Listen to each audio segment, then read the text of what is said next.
아주 민감한 타이밍에 반일 종족주의라는 책이 등장합니다. 이 책은 여러 명의 저자가 함께 출판한 것인데 대표적으로 알려진 사람이 바로 이영훈 이사장. 전 서울대 교수이자 현재 낙성대 경제연구소 이사장으로 활동 중인 사람이죠. 그런 그가 최근 연일 논란에 휩싸이고 있습니다. 어제 저녁에는 친일 발언 논란에 대해 묻는 기자를 폭행한 사실이 알려지며 많은 국민들이 분노하고 비판하는 상황인데요. 오히려 지금 적반하장으로 나오면서 정당방위를 주장하고 있다는데 너무나 어처구니가 없죠. 참고로 이 사람을 계기로 고구마 줄기처럼 줄줄이 연결되어 국내 친일 매국 세력들의 뿌리가 서서히 드러나고 있는데 이러한 상황에 대해 오늘도 요약해보겠습니다. 먼저 그가 말하는 반일종족주의가 주장하는 바가 뭐냐? 핵심은 바로 일제 식민지배 기간 강제징용, 위안부 동원 등 정면 부정하며 식민지 근대화론을 펼치고 있는 겁니다. 그러면서 한국인은 일본의 식민지배를 잘못 기억하고 있고 친일 청사는 사기극이며 독도가 반일 종족주의의 최고의 상징이라고 주장하고 있죠. 게다가 그는 조선 총독부가 한국인 토지를 강탈한 엄연한 사실까지 부정하고 65년 한일 청구권협정도 최선의 합의였다고 주장하며 위안부 강제동원도 당연했다고 주장하고 있습니다. 쉽게 말해 식민지 근대화론은 식민지 체제의 근대화 효과를 강조하며 일제 지배를 미화하고 있는 건데요. 그가 종족이라는 표현을 쓰게 된 이유는 한국 민족주의가 서양 민족주의에 뒤떨어지며 이웃나라를 원수로 적대하기 때문이라고 합니다.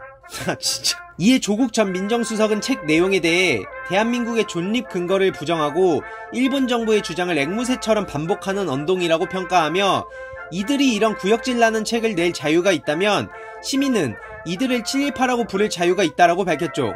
친일파 맞죠. 그러자 이영훈 교수는 오히려 자신을 독립운동가의 후손이라고 주장하며 어처구니 없는 대응으로 국민들의 비웃음을 샀고 여기서 더 열받았는지 그는 명예를 심각하게 훼손했다며 조국 전 수석에게 책임을 지라는 식으로 발언했습니다. 아니 당연히 저런 언행으로 국민들의 비웃음을 제대로 받은 건 굳이 말할 필요도 없습니다.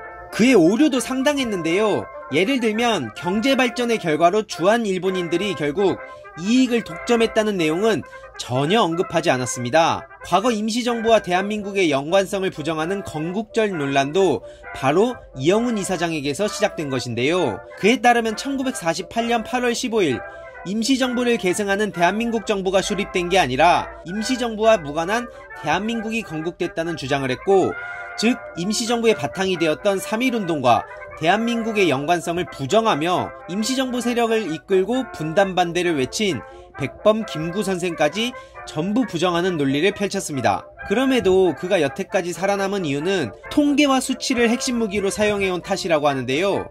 그의 허점은 경제교과서 무엇이 문제인가 에서 드러납니다. 산업화 과정에서 농업이 공업보다 더 많은 특혜를 받았다라는 주장을 하며 한국 사회의 농업 및 농민 차별의 존재 자체를 부정했는데요. 그래프를 보면 공산품 지수는 계속 떨어지는데 농산품 지수는 계속 상승하죠. 그걸 근거로 농민들이 특혜를 받아왔다고 주장한 겁니다. 그가 한국은행 그래프를 출처로 제시했으나 이건 금세 그의 조작으로 드러났죠. 사실 저런 학자가 통계를 보여주면 대부분 국민들은 있는 그대로 믿기 마련입니다. 그런 걸 너무나 잘 활용한 게 바로 이영훈 이사장이었고요. 이렇게 역사적 사실마저 날조하며 부정하는 그가 왜 저렇게 뻔뻔하게 활동하는지 의심스럽지 않으십니까? 다들 예상하시는 대로 일본 자금을 받았을 거라는 추측 때문입니다. 실제로 그는 과거 스승이었던 안병직 교수와 함께 도요타 재단에서 총 400만엔을 받은 전력이 있죠.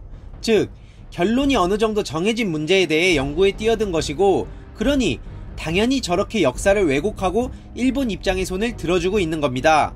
여러분 잘 생각해 보셔야 합니다. 실제로 중국, 아프리카도 굉장히 눈여겨봐야 하는데요.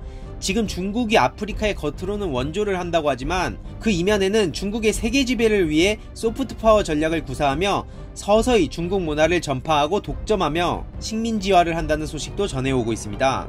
그리고 최근 JTBC에서 보도했던 8억 달러의 진실, 일본에서 한국을 원조한다는 명분으로 서서히 개입하기 시작하고 하나하나 점령해왔다는 사실 다들 기억하시죠? 아직도 일본이 순수하게 우리나라를 도와줬고 그 덕에 우리나라가 이렇게 성장했다고 보십니까?